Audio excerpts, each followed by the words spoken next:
Canada, Faizal Khamisa joining you today inside the Sportsnet Central studio.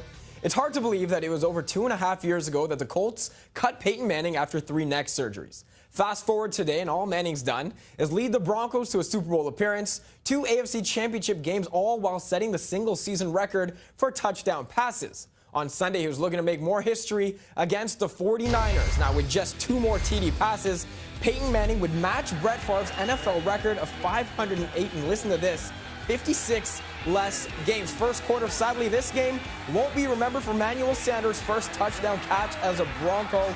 Number 507 from Manning to Sanders gives Denver the 7-0 lead. Next Broncos drive, Manning airs it out for Wes Walker, who gets knocked down at the 1. However, they'd review the play. It's ruled a touchdown, and with that, Manning ties Favre with 508 TD passes, and the game is now 14-0 in favor of the Broncos. Second quarter, now 14-3. Manning looking to make history. Third down and goal from the 9. Peyton, empty backfield, 3-man rush. He bounces around, he throws. DT is there. Are they going to say touchdown? Touchdown! Demaryius Thomas, move over Brett Favre and make room for the new king. Now, Manning's known to be quite a joker, but he plays victim of a bit of keep away with the record-setting ball from his teammates. But fear not, Joe Horrigan from the Football Hall of Fame takes possession of the ball, which is now headed to Canton, with Manning surely to follow in a few years' time. Shortly after, Favre tweeted, "Well-deserved, Peyton. Congratulations on breaking my record on to 600. Meanwhile, the game, 21-10, Denver at the break. Third quarter, Manning trying to get to 600 right away. He adds to this record with a 40-yard bomb to Demaryius Thomas, Manning's 4th TD pass of the game, which was the same amount of incompletions he had, 22 for 26 for 318 yards with 4 TDs, no picks, 42-17, Broncos the final. Now, this was game number 246 for Manning, which again, 56 games and 2 retirements less than what it took Favre to accomplish 508. And with 4 TDs on the night, he now sits at 510. 19 touchdowns this season compared to just 3 interceptions. Now to some Canadian football. Eskimos Rough Riders carry Joseph making his first CFL start since October 28th, 2012. Second quarter, Riders down 4-3. Joseph over the middle. Brett Swain, what a diving catch with a 17-yard touchdown. Joseph finished with 213 yards, 2 TDs, 2 interceptions in his return. Saskatchewan up 13-4 at the half.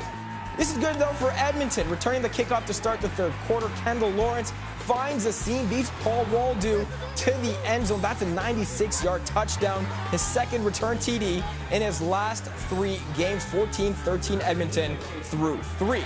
Now, 17-13 Eskimos. Mike Riley calls his own number with a 5-yard touchdown run. That's 20 straight points for Edmonton. They lead 24-13. So why not set some history here as well?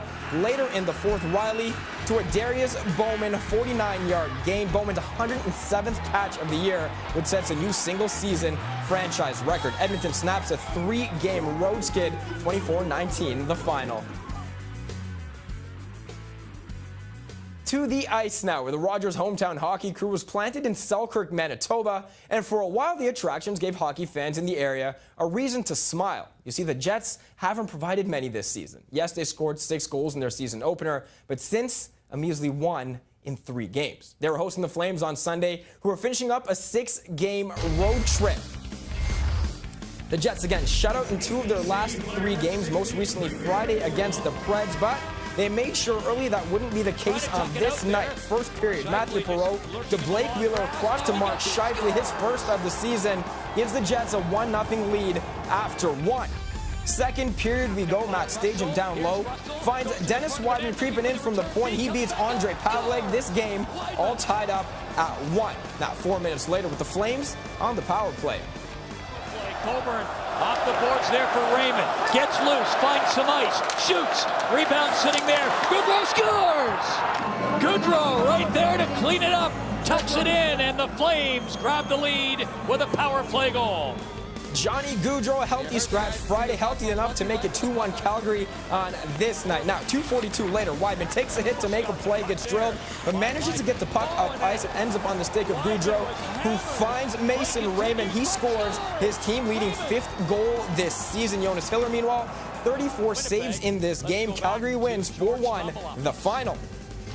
Moving right along, Wild and Kings first period. LA power play. Mike Richard centers the pass off Ryan Suter, and it goes straight to Tyler Toffoli. His third of the year beats Nicholas Backstrom.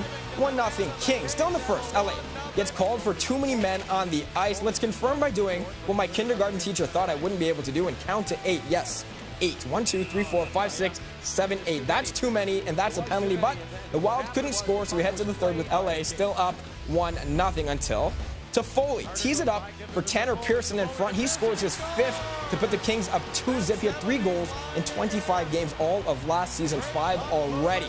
Final minute now, 2-1 LA with the Wild net empty. Mikael Granlund centering feed knocked out of midair by Zach Parise, but Jonathan Quick makes one of his 40 saves. Kings win this one 2-1. But the news not all good for LA. Defenseman Slava Voinov been suspended indefinitely by the NHL after being arrested on domestic violence charges. According to reports, Voinov accompanied a woman to a Los Angeles area hospital around 1 a.m. Monday, but shortly after they arrived, hospital staff called police and reported Voinov as the person suspected of attacking the woman. The woman reportedly claimed that she's in a relationship with a 24-year-old Russian, but Voinov was taken to a nearby jail and later released on $50,000 bail. He is scheduled to appear in court on December 1st. The district attorney's office will first review the case for felony consideration. Voinov will continue to be paid during his suspension. Our hockey coverage, meanwhile, continues Monday evening for those in Edmonton. The Oilers look for their first win of the season against the Lightning, and it all starts at 7 p.m. Mountain Time with the Hockey Central pregame show. Reminder, NHL regional restrictions do apply. Meanwhile, no restrictions on how much we want to hear from you, so be sure to follow us on Twitter at Sportsnet or visit us online at sportsnet.ca. That's it for us today. We'll see you tomorrow.